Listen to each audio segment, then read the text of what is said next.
112 Sağlık Merkez 6350 vaka çıkış yapıldı.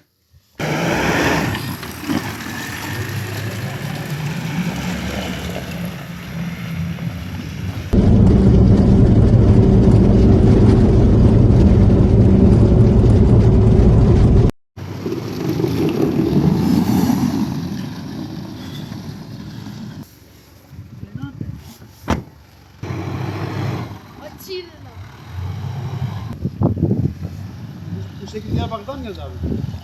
Yok.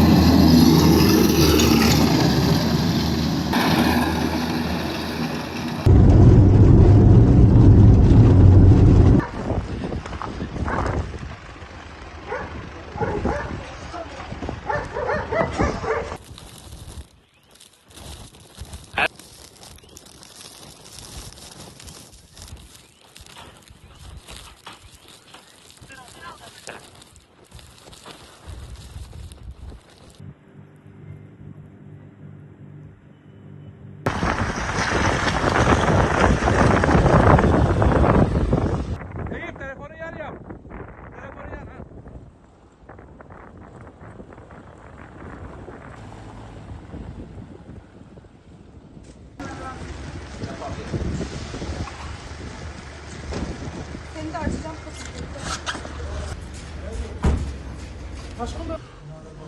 Hocam 6 aylık yolda 2 kere nöbet geçirdim.